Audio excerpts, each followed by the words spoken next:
primero que todo por la invitación y gracias a todos los asistentes también por tomarse el tiempo. Aquí quiero compartirles muchas cosas de experiencia, anécdotas y lo que he visto en el transcurso de estos 11 años, porque hace 11 años salí de la escuela de ICL, mi escuela querida de coaching, y pues ha sido mucho los terrenos atravesados en 11 años. ¿Por qué decidí yo en esa época tomar el proceso de coaching? Hablaba con mi esposa y estábamos viendo, yo estaba en Bogotá, acababa de llegar a Bogotá en el 2009, me había ido allá porque queríamos estar también con los hijos que nos habían pedido que estuviéramos con ellos mientras están en la universidad. Y en estos procesos de consultoría, asesorías y todo esto, me hacía falta hacer algo especial que hiciera un clic en la gente, porque es que la consultoría tiene un problema muy grave y es que si les decís las cosas a la gente, entonces la gente lo asimila, lo aplica, pero cuando uno se va, sigue por una inercia que la inercia no dura mucho tiempo, entonces después se acaba todo, no hay compromiso porque ellos no han gestado esos planes, sino que uno les ayuda a hacerlos y cuando eso no sale de la propia inventiva y de la interiorización de los porqués, es muy difícil que eso siga adelante. Entonces, estábamos una vez conversando y me dice mi esposa, en ese tiempo existía el Salmón, portafolio, y me dice, ve, Fernando, ¿no será esto lo que están necesitando? Entonces aparecía ICL con lo del coaching, llamé a Carlos y estuvimos hablando y de una vez decidí, y la verdad es que ese fue el ingrediente real que necesitaba para poder hacerle el clic y la novedad y la parte estratégica de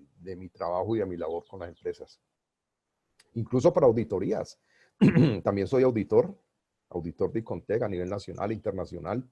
Y en las auditorías aplico mucho coaching y sí, respetando mucho esa posición de no llegar a ser uno consultor, pero sí ayudándole a la gente a que entienda el por qué están pasando las cosas, ¿no?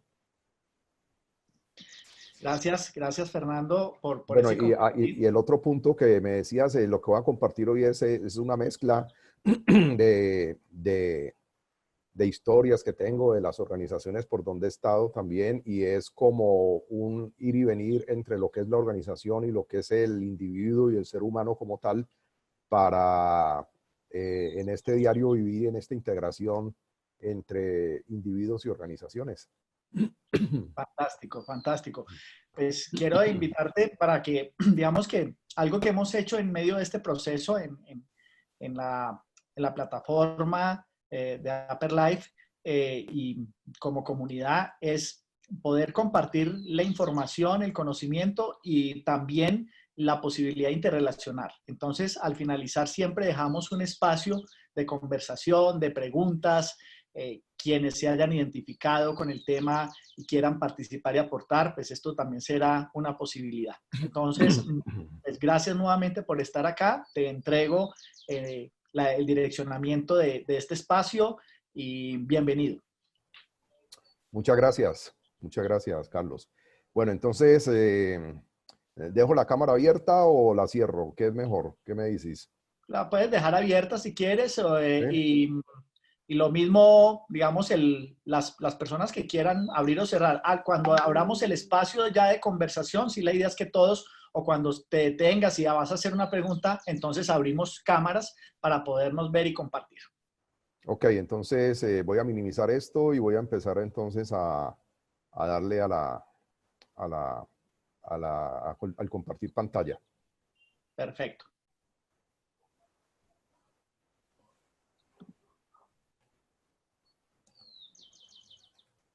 Se nos va agregando Buga, Armenia, Santander, Utah, Bogotá. Utah también, bueno, ahí voy. Pantalla 1. Bueno, presente Medellín. Saludes Eso. a Fernando Sandoval, mi colega y amigo en su momento que estudiamos juntos. Ahí ya vemos la pantalla, Fernando. Compañero ahí de Fernando. Gracias, Juan Diego, bienvenido. Ya luego nos compartes porque nos quedaste viendo el chicharrón la semana pasada, digo, la semana pasada. Hoy mi hija, hoy estoy esperando a mi hija que de qué nos va a deleitar. Ella hace picada gourmet. No, no más. Después, Juan Diego, Deje porque es que así. con hambre es muy difícil hablar. Muy bien. Ahí ya se ve la pantalla y si quieres le das presentación completa. Sí, estaba ahí para ver si podía ver a Juan Diego. Voy a minimizar acá también. Bueno, listo, muy bien. Entonces nos fuimos. Como les comentaba, este es no así una charla, no, sino como unos cuenticos que tengo para ustedes sobre lo que es el individuo, la organización y la proactividad en estos tiempos de crisis. Pues la verdad es que el enfoque normal que siempre se ha tenido en las organizaciones es una buena dosis que las organizaciones quieren trabajar con calidad, que es calidad, que quieren entregarle al cliente lo que quieren, ¿cierto? Que quieren trabajar y proteger el medio ambiente. Unos lo hacen con convencimiento propio, otros lo hacen porque al trabajar en medio ambiente seguramente van a reducir sus taxes, sus impuestos en cuanto a tener mecanismos de producción limpia. Está también la parte de la seguridad y la salud, porque las empresas se están preocupando cada vez más y de hecho por ley ahora les están exigiendo que se preocupe mucho por su gente. Y está también la parte para las empresas que trabajan con inocuidad alimentaria y tenemos también los sistemas de información en las organizaciones, que esto ha cogido una fuerza grandísima y sobre todo en estos momentos donde pues ya todo se está trabajando con plataformas, ya las empresas que hacen el apoyo también para garantizar la seguridad de los datos, para que no se caigan las plataformas, porque las organizaciones están a full trabajando en sistemas remoto, no, hablamos de sistemas online, no hablamos de sistema virtual. Recuerden que el sistema virtual dentro de la enseñanza es la autodidacta y el sistema remoto online es físico, presencia online. Presencia online, no física. Y tenemos también en la cadena de suministro, esto que es interesantísimo ahora en todas las organizaciones, porque la cadena de suministro, que era lo habitual que había antes con unos proveedores hasta que llegaba hasta la venta, pues se ha visto entorpecida por esta cantidad de cosas que están pasando, donde ni siquiera sabemos si tenemos los mismos proveedores, en las plantas no se sabe si la gente está lista. Hay plantas en este momento, por ejemplo, que están teniendo muchos contagios. Y, por ejemplo, en mi caso, que me tocaba auditar un par de plantas, no pude ir físicamente a auditar las plantas porque la gente estaba contagiada, estaban en las casas, no tenían suficiente gente y mientras capacitaban a la gente, pues entonces se iba a perder mucho tiempo. Entonces, lo que hacen las organizaciones es que envían a su gente a sus casas para que se recuperen y luego puedan entrar. Entonces, las empresas prefieren ahora más bien quedarse quieticas en vez de hacer estos gastos en capacitación, porque son gastos, porque no son gente de ellos. Si fuera gente de ellos, serían inversiones, ¿no? Y todo esto hace pues, que contribuya a lo que la estrategia, a lo que la organización quiere hacer con su estrategia, porque todos estos modelos que nosotros vemos acá de proteger el medio ambiente, de trabajar con la gente, de tener calidad, de tener sistemas de información, cadena de suministro, el trabajar con los alimentos también, por ejemplo, gestiones de alimentos, pues estos son, digamos, herramientas que ayudan a la organización a encontrar la estrategia. Y todo eso hace también a que haya una continuidad de negocio, ¿no? La continuidad de negocio es algo que está cogiendo mucho énfasis ahora porque, pues, anteriormente, aunque existía, ahora el mundo es muy dinámico, hay muchas cosas nuevas, se están presentando cada vez cosas nuevas, se presentan cosas muy serias, hay cambios climáticos, hay huracanes, hay sismos. Nadie tuvo en cuenta dentro de su plan de riesgos el que íbamos a tener una pandemia donde todo el mundo iba a tener que meterse en cuarentena durante 4 meses. Y ustedes saben muy bien a nivel de Colombia lo que está pasando con los restaurantes, por ejemplo, 90.000 restaurantes registrados, ya casi 40.000 quebrados. Lo que está pasando con las organizaciones también, casi 3.000 organizaciones en fila para ver si se pueden tener a meter en la ley de insolvencia. El desempleo, 5 millones de desempleados en 2 meses más 4,5 millones que hay en vacaciones, que a lo mejor no puedan regresar todos a trabajar porque las empresas no van a poder asumir esos costos administrativos, pues todo eso hace que la situación se vaya tornando económicamente difícil, que se torne psicológicamente difícil también, porque estamos teniendo los casos de agresiones personales en las casas, la misma gente, papá, mamá, hijos, hermanita, abuelita, sin poder salir, sin poder compartir, sitios diferentes a donde tienen que estar. Entonces, esa situación se pone bien tensa, perdón. Esa situación se pone muy tensa. Problemas psicológicos, problemas psicosociales, problemas psicolaborales, los problemas económicos también. Yo creo que para ustedes no es extraño también que por sus casas pasen los mariachis, los que cantan boleros, los tríos, todo el mundo tratando de poder levantar como sea el pan de cada día, ¿no? Entonces, por allá en el año 2004-2006 que tuve la oportunidad de estar en Minneapolis en una inmersión con unas empresas que estaban catalogadas como las que mejor gestión tenían y que manejaban muy bien todos estos bloques que vemos acá de calidad ambiental, seguridad, inocuidad, cadena de suministro, que se reconocían. Entre ellas estaban Shell, estaba DuPont, estaba 3M, estaba, bueno, eran seis empresas que estaban ahí presentes, y todas coincidieron en lo siguiente, y estaban sus presidentes o sus representantes legales. O sea, la reunión era de alto nivel, donde los presidentes y los directores, los representantes legales, decían que primero había que tener a la gente sana, físicamente y mentalmente, emocionalmente bien. Luego había que tenerla segura, SST, seguridad, salud, ¿cierto? Que no le pasara nada, que estuvieran tranquilos y que se sintieran muy bien y acogidos en su sitio de trabajo. Que luego se respetara el medio ambiente y que luego podría haber calidad, y obviamente podríamos tener inocuidad alimentaria también cuando hablamos de empresas de alimentos, digamos que son, junto con farmacia, las más delicadas que hay en este momento, ¿no? Con las de farmacéutica. Entonces, esto es un mensaje muy claro en ese año 2003, 2004, tal vez. Estamos hablando de hace 16 años. Y pues nosotros decidimos, en ese tiempo yo estaba trabajando con Adams, Warner Lambert, y decidimos tomar esta filosofía de trabajo. Y lo curioso es que después de 16 años, 15 años, la gente sigue pensando en hacer plata, calidad, en preocuparse un poco por el ambiente, pero todavía es muy difícil encontrar empresas que estén, un buen número de empresas, sí hay, pero encontrar un buen número de empresas, y yo diría que ojalá fuera la mayoría de las empresas que se preocuparan más por su gente. Y eso lo estamos viendo en esta pandemia. ¿A dónde vamos con este cuento? Estamos viendo la gente que acostumbraba a trabajar 8 horas, 9 horas, ahora están trabajando 11 y 12 horas. La presión con los correos, donde se ha aumentado entre un 50 y un 60% el volumen de correos, los WhatsApps también, la mundial de grupos de WhatsApp en una misma organización, donde la gente está recibiendo a las 11 y 12 de la noche, están recibiendo WhatsApps con mensajes de: se me olvidó lo que tuvimos en la reunión a las 7, por favor ten en cuenta para que mañana en la reunión a primera hora lo tengan listo. ¿Cómo así? Si son las 11 de la noche. Entonces, ¿a qué se debe esto? La gente por la emergencia se fue a trabajar a su casa y equivocadamente le dicen que están trabajando desde la casa. Le dicen que están en teletrabajo.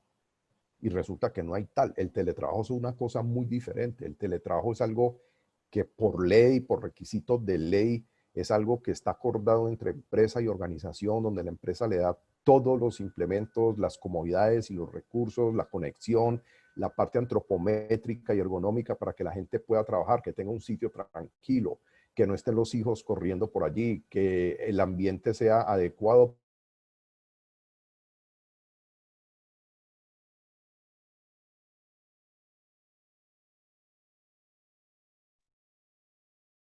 otros que están en apartamentos muy pequeños, de pronto les toca acondicionar algo para sentarse en algún espacio y tener una privacidad y poder responder con su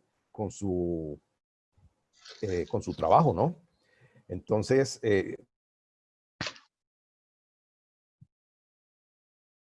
continuidad de negocio, hasta dónde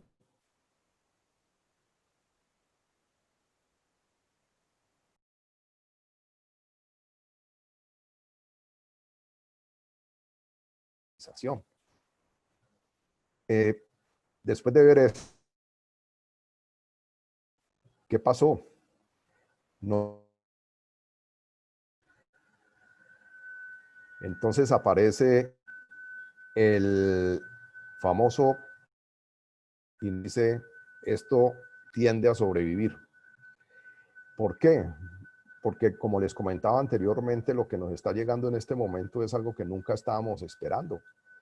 Y es casi que, aunque si lo vemos de una forma real, el coronavirus no ha hecho tantos estragos como lo hizo una gripa española en el año 1918, donde mató 50 millones de personas en 3 años. Aquí la cantidad de muertos que van, si no estoy mal, son a nivel del mundo es algo así como 300.000. Y son 5 meses que van. Pero de todos modos es algo que hizo estragos, algo que cerró se interfirió de una manera dramática todo lo que se está pasando ahora en el mundo con las organizaciones. Entonces empezamos a ver que es necesario hacer cambios. Todas las empresas han tenido que hacer cambios. ¿Será que se necesita una nueva visión? Porque será posible que pronto lo que querían hacer en 2, 3 años ya no sea posible realizarlo. ¿Y qué toca hacer? Pues empezar a reestructurar, ¿no? Hay que hacer esa reestructuración para poder, la famosa palabra que está de moda, la reinvención, tanto de las organizaciones como de las personas, ¿no? Pero realmente es reestructurarse, hacerse renovarse, ¿no? Y todo esto que nos ha traído, por ejemplo, nuevos mercados que se requieren. Si teníamos una serie de clientes y ahora no podemos atenderlos como veníamos atendiéndolos, ¿qué vamos a hacer entonces? Esos requisitos que el cliente tenía, ¿cómo les vamos a dar gusto y qué vamos a hacer diferente para poder entonces no perder esos clientes que eran fieles y que no va a llegar otra organización de pronto ofreciendo cosas que nosotros no podemos ofrecer y se nos robe esos clientes y esos clientes se enamoren de los demás? La educación y la formación de la gente en las organizaciones también es otra nueva época. Hay que empezar a trabajar de forma diferente, con un nuevo pensamiento, ¿no? El nuevo pensamiento es como bien lo definía, como bien lo definían en Peter Drucker, diciendo que si queremos hacer cosas diferentes, pues entonces tenemos que cambiar lo que veníamos haciendo y no podemos seguir pensando en lo anterior, porque entonces no podemos tener espacio para hacer dos cosas que de pronto se contrapuntean. Y en los procesos también, la eficacia y la eficiencia, o sea, todas las organizaciones han mermado, la eficacia no se está dando, los objetivos que tenían no se están dando, la eficiencia, o sea, el uso de los recursos tampoco. Que la gente adquiera una conciencia también, porque es un nuevo estado, es una nueva forma de pensar. ¿Cómo vamos a hacer con la fidelización de los clientes también? Porque es que realmente, ¿para qué está una empresa? Para hacer plata. Y haciendo plata, pero con rentabilidad. Y para tener buena rentabilidad necesita clientes que estén satisfechos. Y para que los clientes estén satisfechos necesito procesos que sean eficaces y eficientes. Y para eso también entonces necesito gente que esté acondicionada para afrontar los nuevos retos que vienen en la organización. Y eso es lo que nos está pasando. Entonces entremos a ver algo muy rápidamente sobre la visión y la misión, donde tenemos la visión en una organización, que es lo que la organización quiere mostrar a los demás que quiere hacer. Y hay visiones que ya cambiaron definitivamente, porque lo que querían hacer y donde querían llegar ya no va a ser posible y hay que reestructurar. Lo mismo con la misión, que la misión es, entonces, ¿cómo vamos a realizar y cuáles van a ser todos esos artilugios y esos mecanismos que vamos a tener para poder realizar esa visión? Y entra entonces que la visión, esta visión es para afuera de la organización y la misión es lo que vamos a tener al interior de la organización. Y vienen los valores. Miren lo curioso. Cuando hablo con la gente sobre los valores, ven los valores, todos están plasmados en las paredes, en unas carteleras hermosas, en colores hermosos, con unas diagramaciones y muñequitos y una cantidad de cosas. Pero uno le pregunta a la gente por qué son los valores en la organización. Perdón, le di clic anticipadamente. Uno les pregunta por qué son los valores en la organización y de 5 personas, 3 o 4 no saben exactamente por qué existen los valores en la organización. Y acuérdense muy bien que los valores son cosas diferentes a los principios, pero los valores en la organización es que cuando la visión y la misión está establecida, la alta dirección tiene que establecer unos comportamientos, digámoslo así, unos hábitos en la gente para que la gente siempre trabaje de la misma manera. Y esos hábitos, cuando las personas empiezan a trabajar con esos mismos hábitos, generan un comportamiento especial, un comportamiento uniforme que hacen que se vaya generando la cultura de la organización. Y esa es la importancia de poder establecer valores en una organización. Entonces, en estos momentos, todo lo que se tenía hace 6 meses, de pronto puede estar cambiando. Incluso muchas empresas fueron muy resilientes en la cuestión del paro y se anticiparon a tener mecanismos de defensa y de continuidad de negocio por si de pronto algo similar podría pasar. Pues no fue similar, sino que fue peor. Llegó la pandemia, pero todas estas empresas que se adelantaron y que hicieron ejercicios de continuidad de negocio en este momento son las que mejor están saliendo adelante. Tienen a su gente trabajando, los tienen bien, les están pagando sus sueldos, o sea, de una manera tal que en ese ensayo que se hizo, si lo podemos decir de esa manera, con ese paro nacional o con esos 2 paros, ese ensayo que se hizo los ayudó a pensar qué podría llegar a pasar de peores consecuencias donde la continuidad del negocio no pudiera ser. Y lo pensaron, lo diseñaron, lo plantearon como un plan de emergencias y un plan de contingencias dentro de la continuidad de negocio y un análisis de crisis. Y ahora que pasó esto, tuvieron herramientas para poder trabajar y empezar a moldar y hacer una reestructuración que les permita seguir adelante. Entonces aquí viene la pregunta. Yo les decía a ustedes que voy a hacer una mezcla entre lo que es la organización y el individuo. Y lo curioso del asunto es que en todas las organizaciones, cuando uno está hablando y hace uno el coaching ejecutivo, el coaching organizacional, o incluso el personal, la gente tiene una habilidad grandísima para poder empezar a trabajar y a diseñar y a crear situaciones donde se presente la visión, la misión, los valores. Pero cuando uno entra en los procesos de acompañamiento de las personas, ¿en dónde está tu visión? ¿En dónde está tu misión? ¿Cuáles son tus valores? La gente no los identifica. Hay mucha gente que en este momento no tiene claro cuál es la visión que tiene en su vida o cuál es la misión que tiene en su vida. ¿Sí?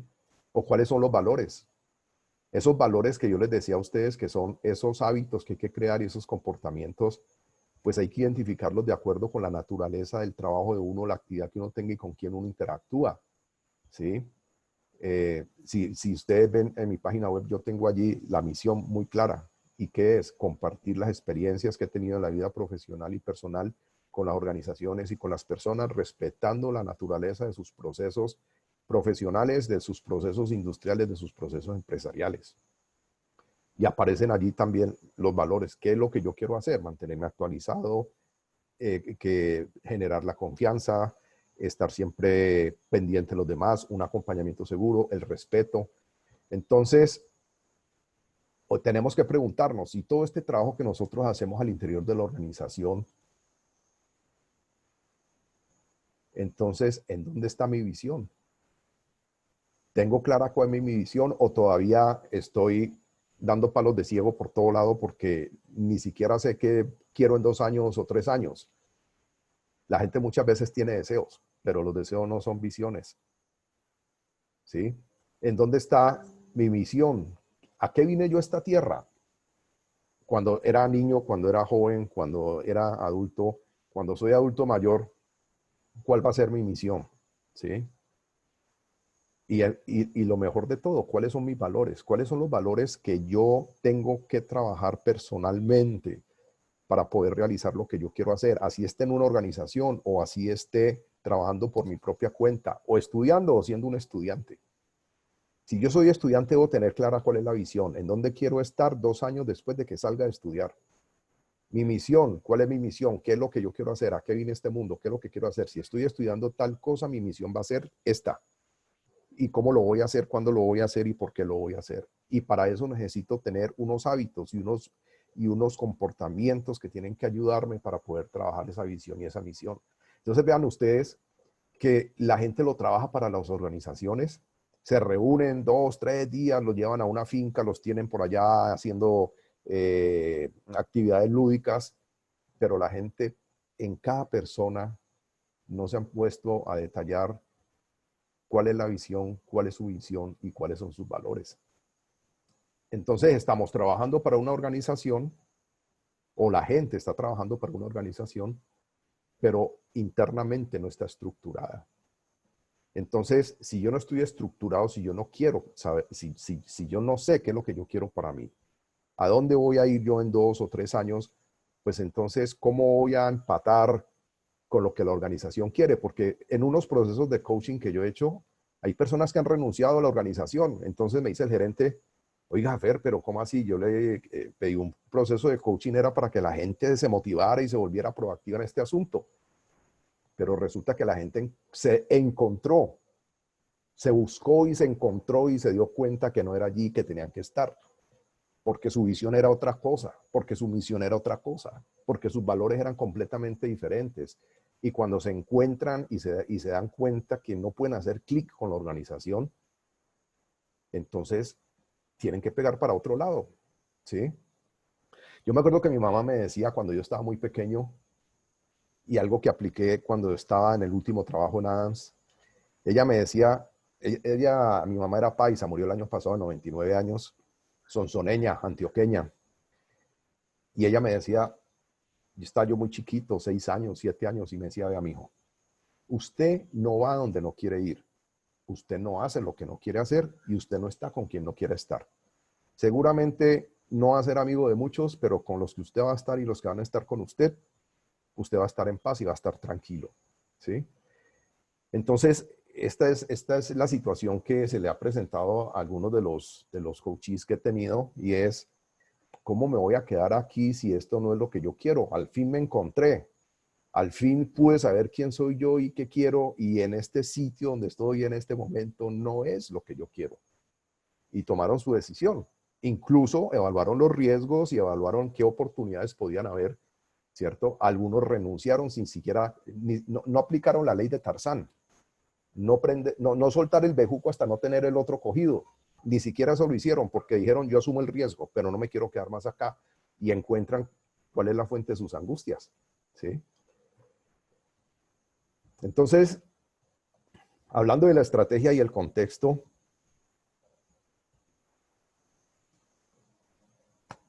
¿ya lo leyeron?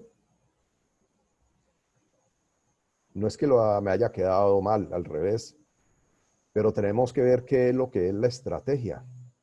Y la estrategia, cuando ustedes leen a Porter en la estrategia, que es un libro que se escribió en el año 80 y parece que lo hubieran escrito hace 6 meses, esa es la belleza que tiene de habilidad, de amplitud mental que tiene Porter.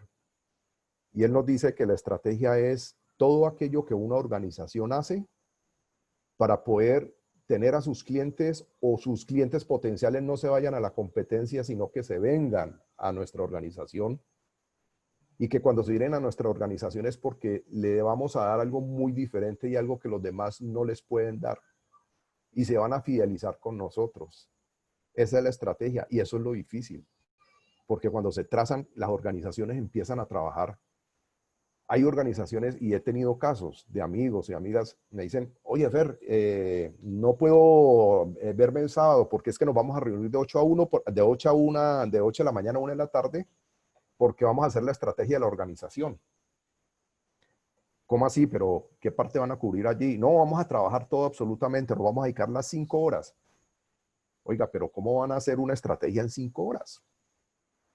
Cuando esto es algo que es de una organización y que debe tomarse mucho más tiempo y que eso se tiene que moler y hay que botarle mucho cacumen al asunto, ¿sí? Entonces tiene que ser algo diferente y tiene que ser algo poderoso, y algo poderoso no se estructura en tan poco tiempo. Y siguiendo con la estrategia y el contexto, las organizaciones tienen su contexto interno, ¿no? Donde tienen sus fortalezas y debilidades. Debilidades no es una palabra que sea muy práctica usarla, porque cuando uno le habla de debilidades a una organización o a una persona, es un impacto psicológico bastante grande y algunas personas, por ejemplo, no lo van a entender como algo que puede mejorar, sino que es algo que está funcionando mal en ellos y no lo van a asimilar muy bien. Entonces yo generalmente evito utilizar la palabra debilidad y más bien hablo siempre de oportunidades de mejora que tiene la organización, oportunidades de mejora que tienen las personas.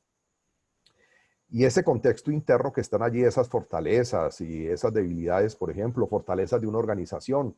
Una fortaleza es tener buena tecnología, una fortaleza es tener muy buena gente, un nivel profesional muy alto porque pueden darse el lujo de pagarles buenos sueldos. Una fortaleza puede ser también tener unas instalaciones de alto nivel con estructuras inteligentes. Las debilidades puede ser lo contrario. Las debilidades puede ser tener maquinaria obsoleta, maquinaria que les genera mucho problema, pero con todo y eso ahí están produciendo. Todas esas fortalezas y debilidades son lo que está al interior de la organización, lo que la organización puede manejar. Y cuando tenemos estas fortalezas y debilidades en el contexto interno, pues también está el contexto externo donde está el entorno, que son las oportunidades y las amenazas.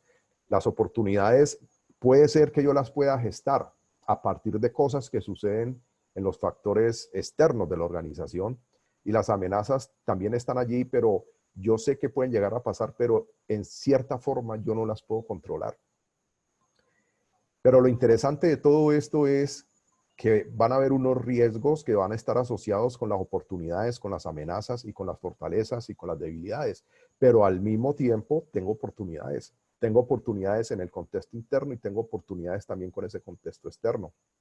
De hecho, cuando uno está auditando empresas, organizaciones y ellos hacen su análisis del contexto interno, externo, de lo que puede pasar, si uno encuentra que analizan solamente riesgos y no ven oportunidades, eso generalmente les aplica como una no conformidad porque la organización no está siendo proactiva y no quiere ir mucho más allá, sino solamente qué es lo que no le puede funcionar, pero no están haciendo el papel interesante y es a dónde puedo llegar yo, qué otras cosas tengo, qué otras oportunidades tengo y qué me puede ayudar para yo poder desarrollar mejor mi estrategia, para poder ser innovador, para poder ser.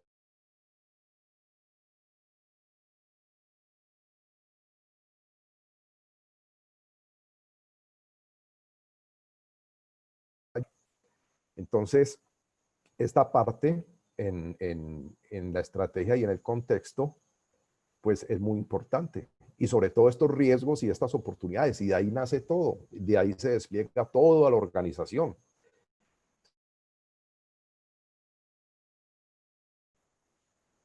La estrategia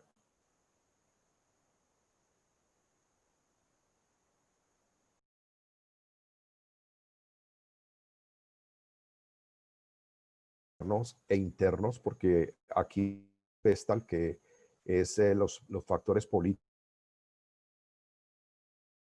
ambientales y legales. Pueden haber cuestiones externas siempre, pero cuestiones, por ejemplo, económicas pueden ser internas. Lo social puede ser interno, puede ser externo. Lo tecnológico puede ser externo, puede ser interno. El ambiental puede ser externo, puede ser interno. Y lo legal generalmente es externo porque viene del lado del gobierno. Pero las organizaciones siempre tienen que ver de esto que tenemos acá en este pedestal, qué les puede estar afectando a la organización como tal. Esta organización es un conjunto de individuos. Aquí tenemos una serie de individuos y eso es lo que hace a la organización, entre otros elementos, pero lo más importante son los individuos. ¿Sí? Es la gente, es el talento humano. Yo en una organización tengo que asegurarme que el talento humano que tengo tiene la competencia y el conocimiento necesario para poder generar unas operaciones y unos procesos que sean eficaces y eficientes por los que yo pueda mantener a mis clientes y al mantener a mis clientes yo pueda ser rentable pudiendo vender. Por eso es que este es el factor humano lo más importante que tiene la organización. Y sabiendo eso, encuentra uno muchas organizaciones, miren, sin temor a equivocarme, hay más o menos unas 180 o 190 compañías que he tenido la oportunidad de trabajar desde el año 2008, 2009, aquí en Colombia y fuera de Colombia, a través de en consultorías, en auditorías, en formación también, formando grupos gerenciales, formando grupos operativos, todos los 3 idiomas, arriba, en el medio y abajo. Y es increíble, pero la gente se queja que no está bien. Y son quejas, porque incluso cuando les dan la oportunidad de participar y pueden exponer qué es lo que se necesita y qué es lo que pudiera ser necesario para poder echar hacia adelante, no son escuchados. Entonces, esta parte de este Pestalacá, pues va a incidir mucho en el factor político, económico, social, tecnológico, ambiental y laboral. Políticos, pues todo lo que tenemos en Colombia en este momento, todo lo que está pasando, las situaciones económicas, pues ya saben exactamente que el retraso que tenemos en este momento, donde los gurús de la economía nos están diciendo, y el mismo Banco Central y los líderes de las agremiaciones nos están diciendo que estamos echando un retroceso casi de 20 años y que para recuperar esos 20 años nos vamos a tomar entre 2 y 3 años volver a recuperar. Y que económicamente el desempleo en Colombia pues va a ser algo muy terrible, porque los que están desempleados ahora no van a quedar en el promedio de entre 6 meses, o sea, 4 a 8 meses desempleados, sino que las organizaciones no van a volver a enganchar gente mientras no puedan asumir gastos administrativos, costos administrativos. Y entonces todas estas personas, 5 millones de personas que están desempleadas en este momento, puede ser que se queden 2 años sin empleo. Y estas 4,5 millones de personas que están saliendo a vacaciones, que las organizaciones les han enviado a vacaciones y que seguramente no van a volver a trabajar porque las organizaciones no van a tener cómo asumir ese gasto administrativo, pues se van a hacer parte otra vez de ese grupo de desempleados, y ustedes se imaginan todo lo que va a generar, todas las consecuencias negativas. Entonces, ahí están las personas haciendo parte de todo esto, y hay unas que en este momento pues están muy mal, hay otras que han podido saber sortear bien las situaciones. Se ve de todo, hay personas que en este momento están angustiadas, psicológicamente están mal, están estresadas. Yo hablo con muchas personas de diferentes empresas, me dicen los problemas cervicales que tienen, del estrés, los problemas lumbares de estar sentados en un asiento desde las 8 de la mañana hasta las 10 de la noche. Los problemas económicos, hay amigos y amigas, y ustedes también los deben tener, que se quedaron sin trabajo y no consiguen en ningún lado. Los niños necesitan comer, los niños necesitan ir al colegio, ahí están los gastos, están los servicios, ¿sí? Y pues infortunadamente el gobierno no da la ayuda que dijo que iba a dar, y mucha gente está desamparada. Y con esa situación, pues que apenas está empezando, como dicen los gurús de la economía, es una situación que apenas está empezando. Entonces los individuos se están viendo muy afectados, y las organizaciones por ende se van a ver afectadas. Cuando yo les hablaba de esta gente que decía que la gente debía estar segura, perdón, primero sana en su salud y sana mentalmente, estable mentalmente, eso hace que las personas sean productivas. Y cuando las personas son productivas, las organizaciones son productivas. Por eso es que se ve mucho que hay gerentes generales que se quejan en las reuniones de seguimiento del negocio cada mes, cada 2 meses, cuando dicen que, pero ¿cómo así? Pero si les hemos entrenado, los enviamos no sé a dónde, los enviamos a tal parte y seguimos en la misma, estamos botando la plata. Es que no se trata de eso. Es la organización la que tiene que velar por su gente y darle las condiciones necesarias para que esté estable emocionalmente. En algunos casos, hay personas en las organizaciones que viven en ciertos sitios que son peligrosos. Puede ser que en la organización esté bien, pero toda esa parte psicosocial que hay antes y después antes de que llegue la empresa y después de que se va la empresa, esa parte psicosocial es tenaz. Por ejemplo, que viva en una zona de fronteras invisibles y tenga que salir a caminar 5 cuadras, y en esa tiene que pagar pagar la primera vez el primer peaje para poder seguir a otra zona de frontera invisible, y tiene que caminar 8 o 9 cuadras para ir a coger un alimentador, el alimentador montarse en el Transmilenio, en el mío, en el Superbús, para poder llegar a la empresa, que se demora 2 horas y media en llegar allá, y luego tiene que regresarse. ¿Y qué pasa con esa persona cuando está trabajando allá y está pensando que a las 3 de la tarde el niño o la niña está regresando a su casa sola, atravesando esas fronteras invisibles? Eso es un asunto muy serio, pues un aspecto psicosocial, que eso influye y que eso hace mella y que no da estabilidad. Entonces la persona no va a ser productiva. Y por eso es que la organización tiene que ver todo esto. Hay organizaciones que ya han empezado a trabajar en ese aspecto psicosocial de la gente, ayudándoles a de pronto a irse a trabajar o a irse a vivir, perdón, en otros sitios donde no sean tan riesgosos y tan peligrosos y ayudarles a que tengan mejor calidad de vida.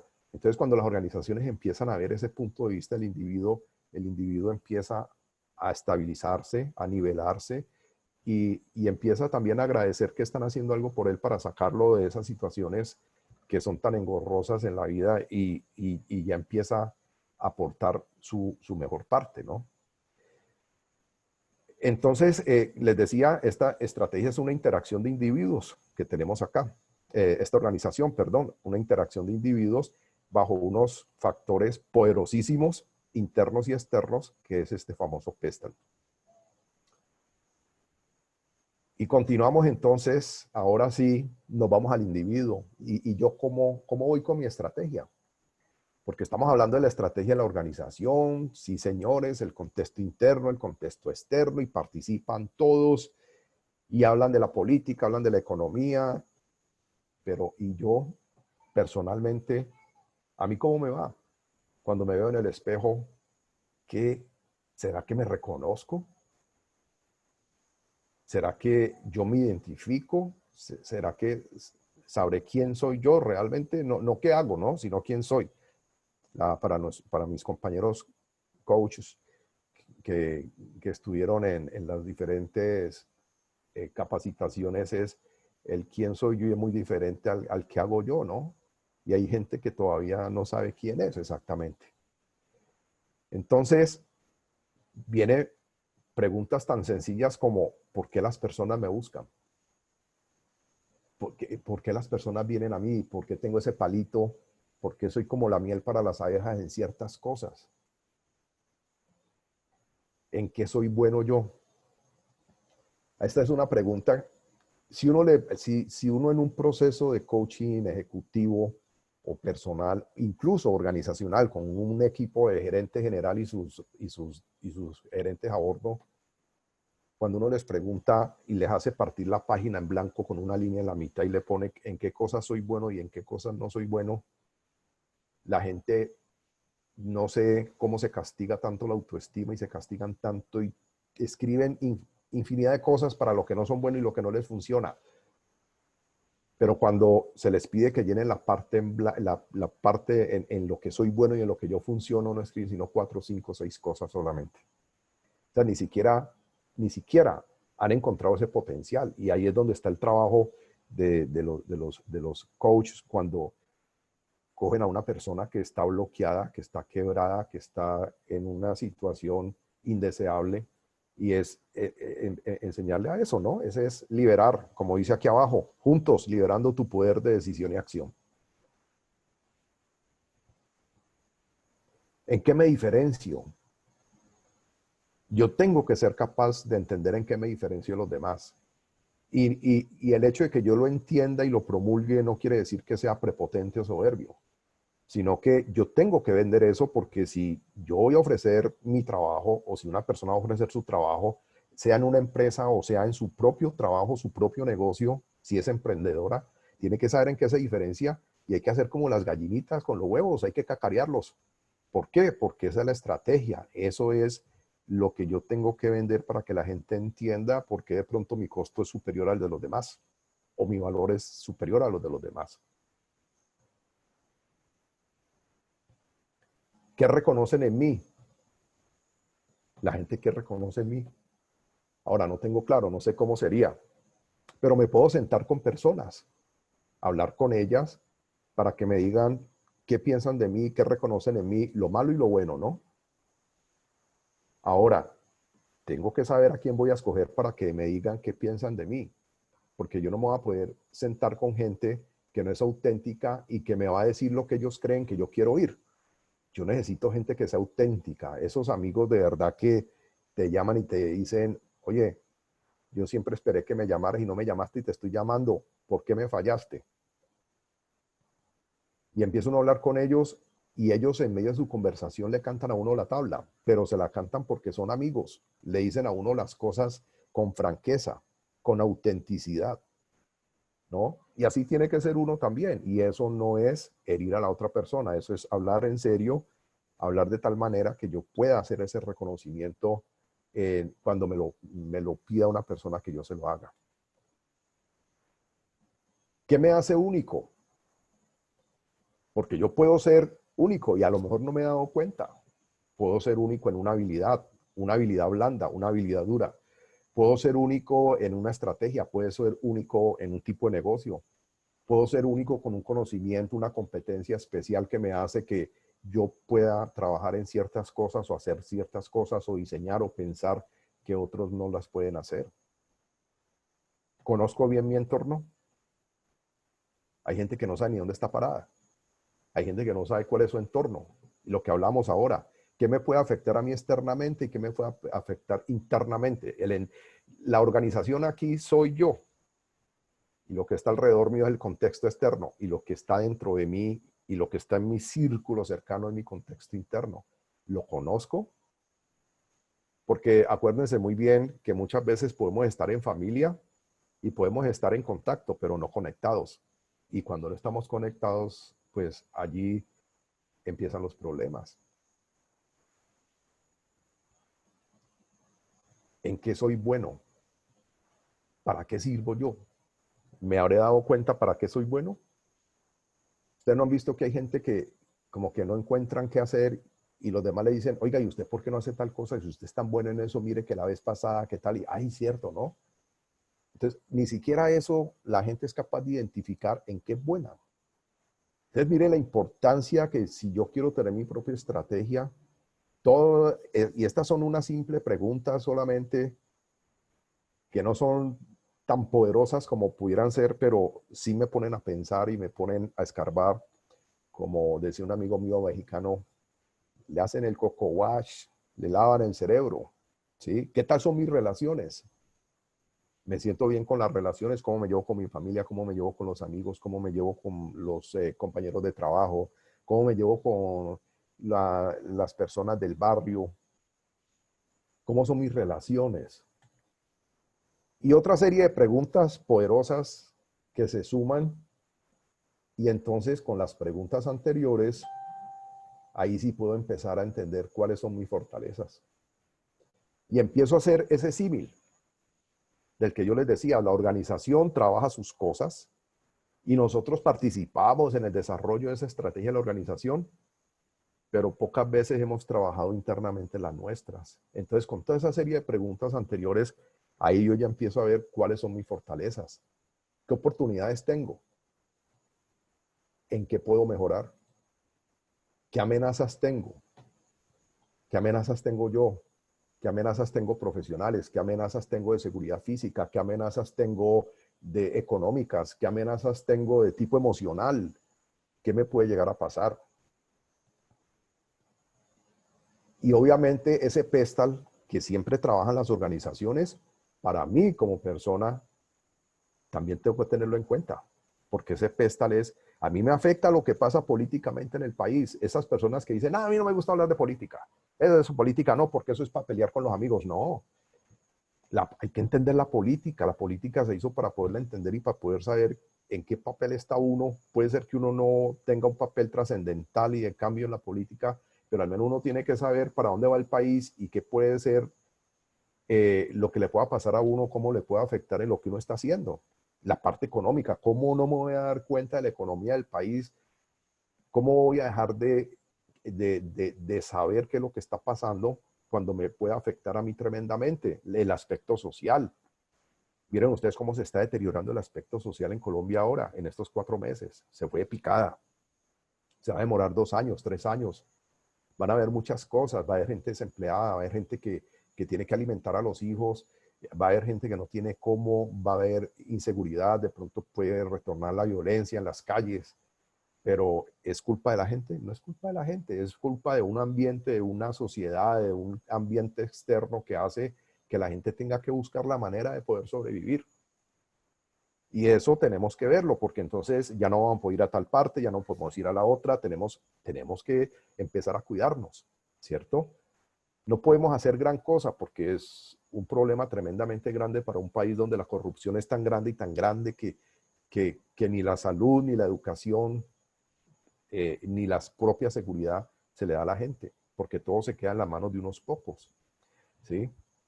La parte tecnológica y la parte ambiental y legal también es exactamente lo mismo. Entonces miren ustedes que ya vimos lo de los objetivos, en los objetivos estratégicos vimos la misión, los valores, la visión, lo que es la estrategia, y ahora tenemos que, así como la organización ve los objetivos estratégicos, ¿cierto?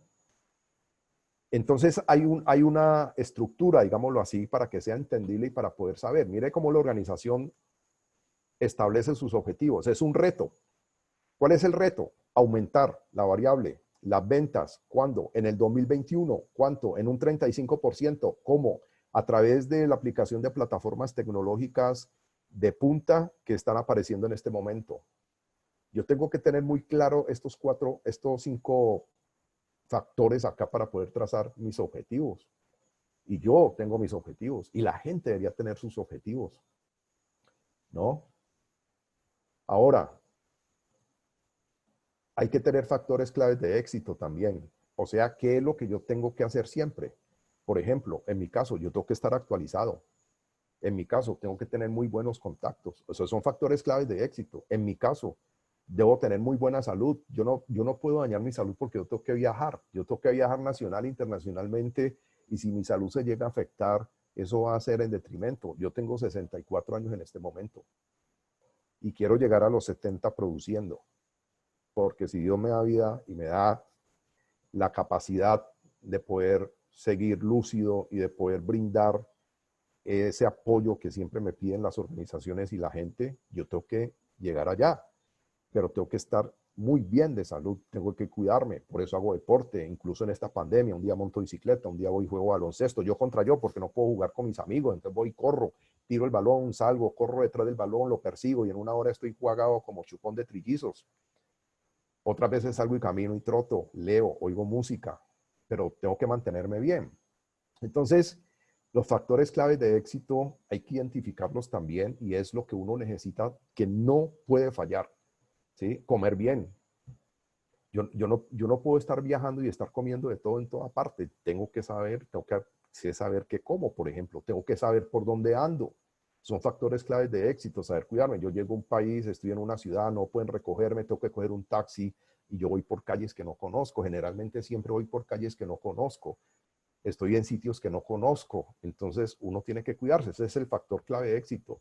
Estoy lejos de la casa, aunque estoy conectado porque pues estoy con el WhatsApp o lo que sea, pero estoy lejos, y solamente es en el hotel donde uno hace sus amigos con los porteros y con los recepcionistas y con el mesero, son los que uno habla, y los de la empresa donde uno va. Pero en ese intermedio, allí uno no tiene amigos, uno no tiene contactos, no tiene nada. Una cosa es que uno hable con mucha gente, pero uno está solo. Entonces, un factor clave de éxito es saber cuidarse también, no ser ingenuo, no ser inocente, estar atento. Y todo tiene sus riesgos y sus oportunidades. Ya les hablé de riesgos. Por ejemplo, oportunidades, conocer más gente en un aeropuerto. A mí en el aeropuerto me encanta hablar con todo el mundo. Y ahí salen contactos grandísimos. Son oportunidades. Oportunidades son el estar con una empresa que luego en voz a voz le diga a uno, venga hombre, aquí tengo un amigo que a usted le interesaría también esto que hizo con nosotros. Y vienen entonces ese plan de acción, ¿cierto? Eso que aquí he estado hablando de forma personal, pero la organización también tiene sus propios factores claves de éxito. Y vienen los responsables y el plan de acción, el famoso 5W2H, qué hay que hacer, cuándo hay que hacerlo, ¿cierto? Cómo se va a hacer, por qué se va a hacer, cómo se va a hacer, cuánto va a costar. Y vienen los objetivos trazados de una organización. Pero, ¿qué pasa con mis objetivos estratégicos? Entonces, sí, colaboré con la organización, hacer los objetivos estratégicos, me corresponden unos objetivos y le hago mucha bulla al asunto porque hice parte de ese grupo gerencial o porque me invitaron al grupo gerencial a trabajar en los objetivos estratégicos, pero yo sé cuáles son mis retos personales, en qué voy a trabajar yo, para poder desarrollarme, para poder tener una estrategia y para poder llegar a esa visión y a esa misión que ya me tracé a través de unos valores. ¿Cuánto pienso mejorar? ¿Tengo entendido y sé claramente en dónde estoy en este momento y a dónde tengo que llegar? Uno tiene situaciones que son difíciles, pero cuando uno tiene las situaciones difíciles, uno tiene que trazarse objetivos, tiene que trazarse retos, saber en qué hay que trabajar, hay que focalizarse.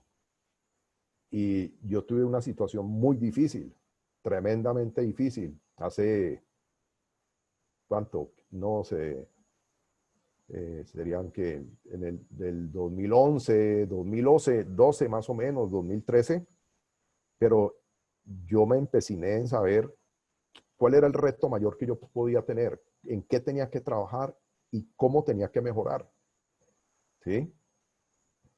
Y sale porque sale. Y hay que tener mucha dedicación y sobre todo cuando uno entiende en qué tiene que trabajar y con ahínco lo hace, ¿cierto? Y cuando sabe cuánto tiene que mejorar en ese aspecto, uno sale adelante. ¿Cómo lo voy a hacer? Tuve que hacer mi estrategia y las personas tienen que hacer su estrategia. ¿Cómo lo voy a hacer? 3 frentes de trabajo. Voy a trabajar en consultoría, voy a trabajar en coaching y voy a trabajar en auditorías. Y me voy a dedicar en eso. Y el tiempo que me sobre, le voy a parar bolas a la enseñanza en las universidades.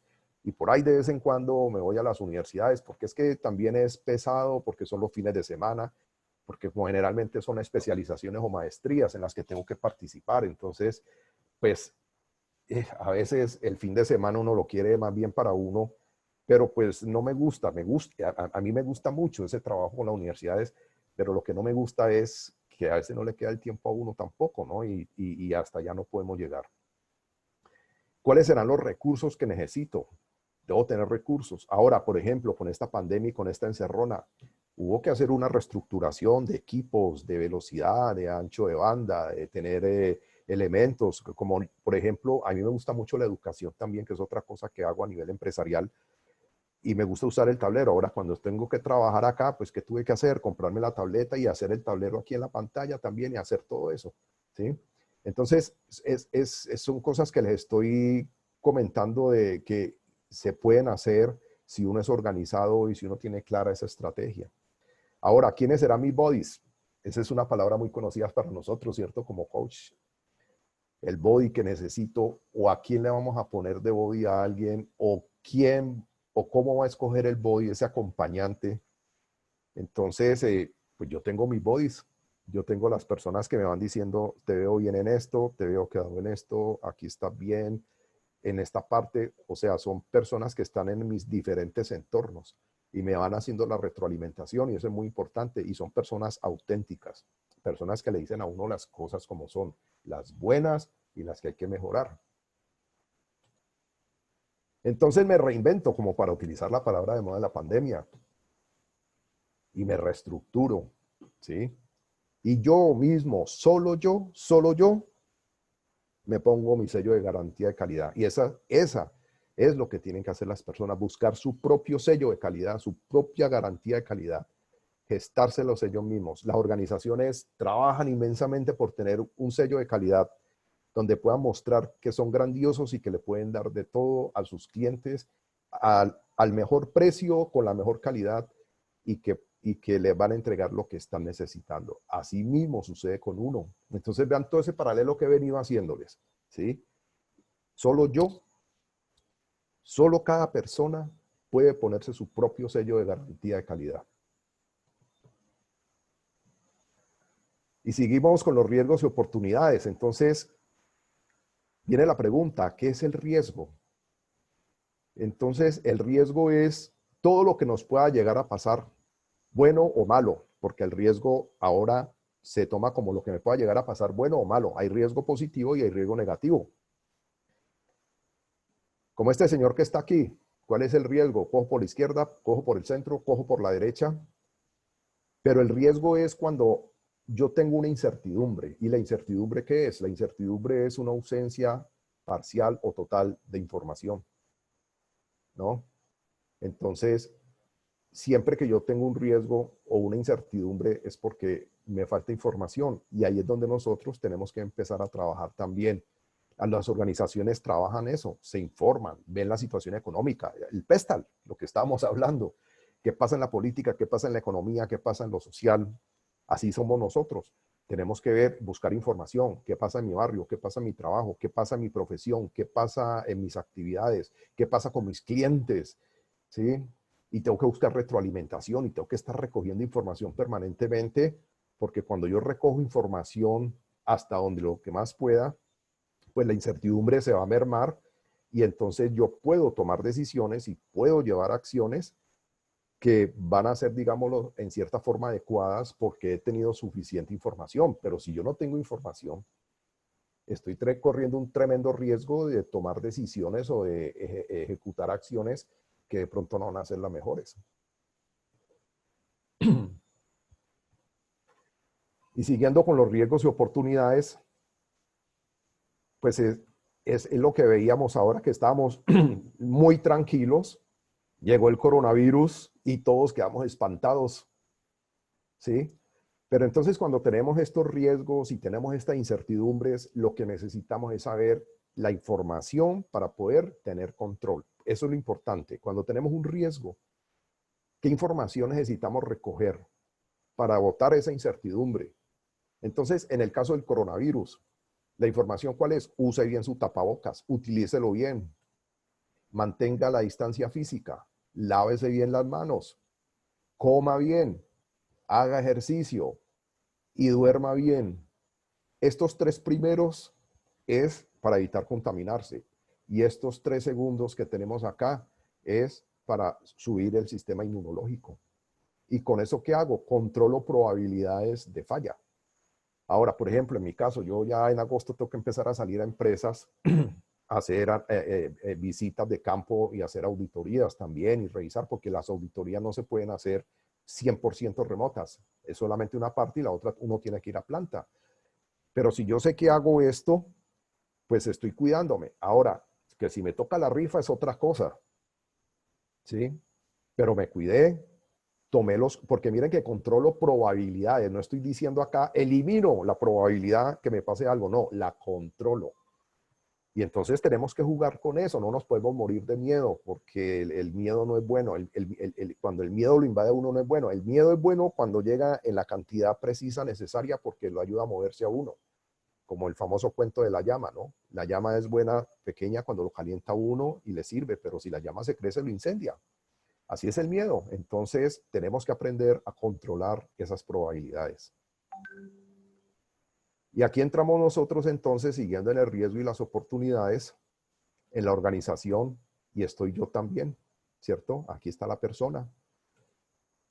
Que tenemos que ver que esa estrategia, ya sea de la organización o ya sea mi estrategia personal, tenemos que analizarla muy bien con este FODA, la fortaleza, las oportunidades, las debilidades, las amenazas. Ese es el ambiente que la organización ve, externo, interno, y este es el ambiente que uno como persona ve también. Miren ustedes cómo se relacionan. Pero vuelvo y les hago énfasis en que tristemente las personas lo trabajan mucho para las organizaciones, pero no lo trabajan para su propio ser. Lo mismo con el PESTAL. Hay gente que vive desentendida, no sabe qué pasa en la política, en la economía, en lo social, la parte tecnológica. Uno les habla de tecnología de generación 3.0, 4.0, 5, no tienen ni idea de qué es eso y están en organizaciones incluso. Y en la parte ambiental tampoco.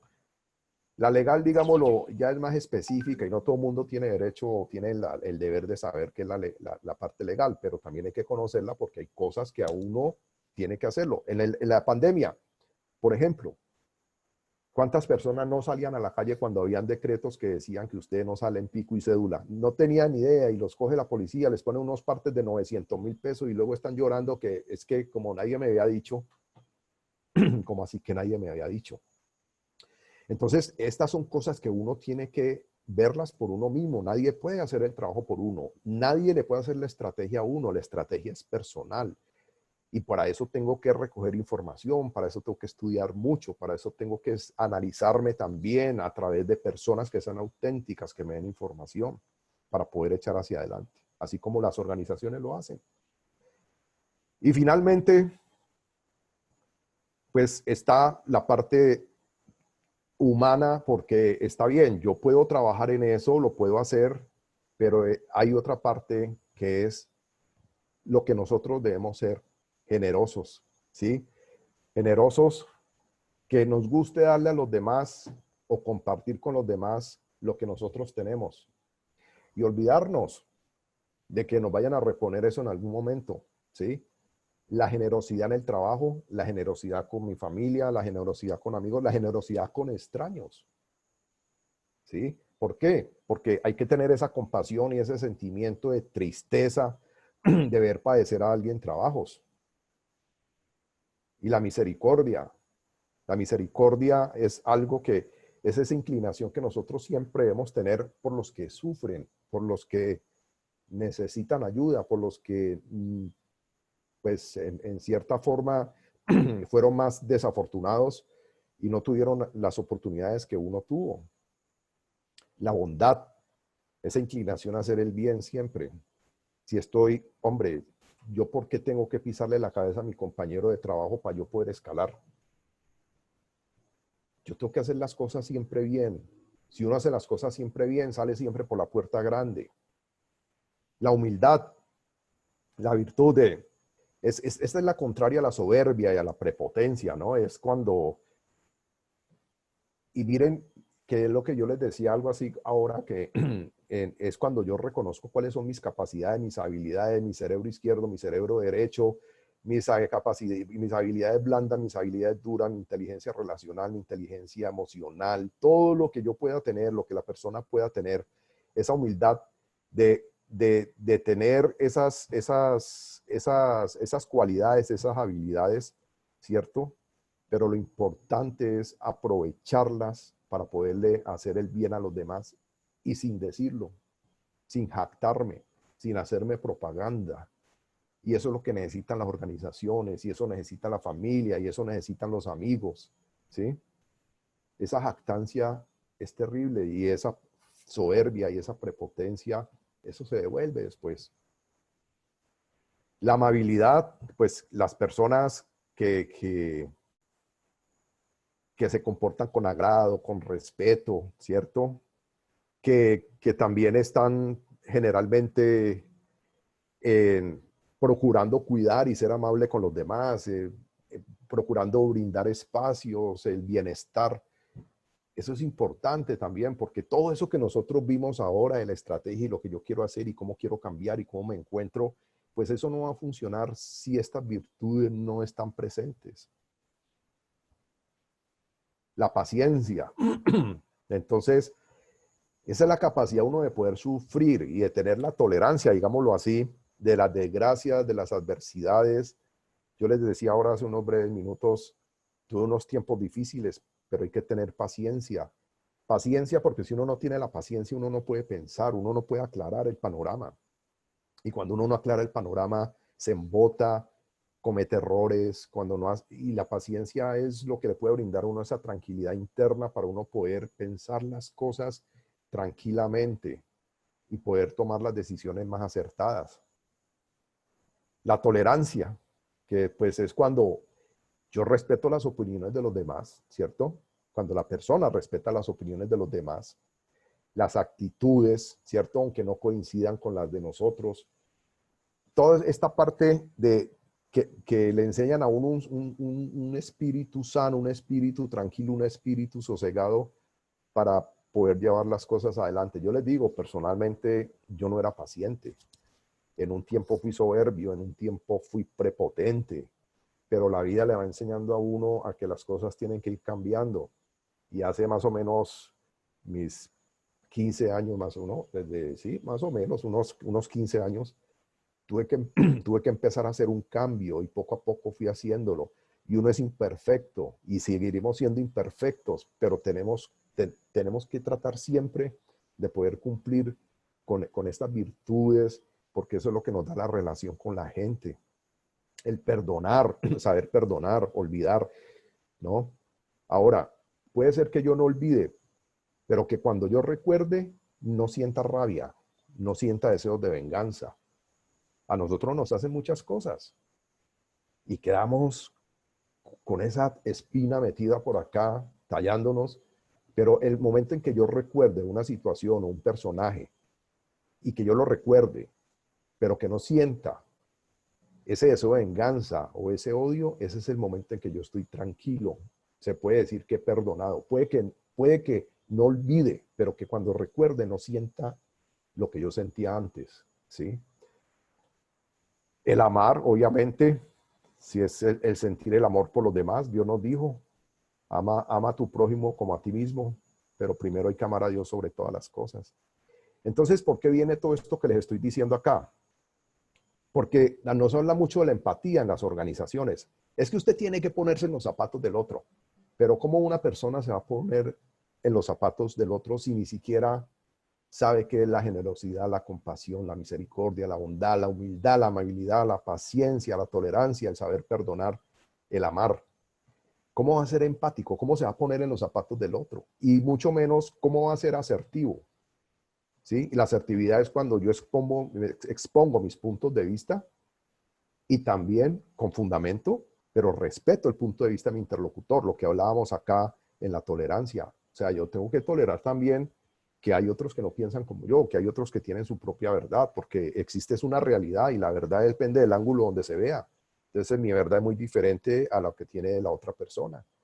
Entonces, ¿cómo puedo ser yo empático y asertivo? ¿Qué es lo que más se promulga en las organizaciones? La empatía, la asertividad, tenemos que ser así para poder llevar el trabajo en equipo, el trabajo que funcione, para que tengamos sinergia y para que podamos interactuar. Pero si no tengo lo anterior, ¿cómo voy a hacer para ser empático y asertivo? Y por último, les quiero dejar esta enseñanza de Colosenses 3, 12, 14. Me gusta, este es el mejor libro de administración para mí. Es el libro que tiene todas las enseñanzas y que ningún gurú de los modernos, de los 40 para acá, ha dicho nada nuevo a lo que tenemos en este gran libro de la vida, en este gran libro de administración. Y nos dice, por lo tanto, como escogidos de Dios, santos y amados, revístanse de afecto entrañable y de bondad, humildad, amabilidad y paciencia, de modo que se toleren unos a otros y se perdonen si alguno tiene queja contra otro, así como el Señor los perdonó. Perdonen también ustedes. Por encima de todo, vístanse de amor, que es el vínculo perfecto. Y muchas gracias por su tiempo.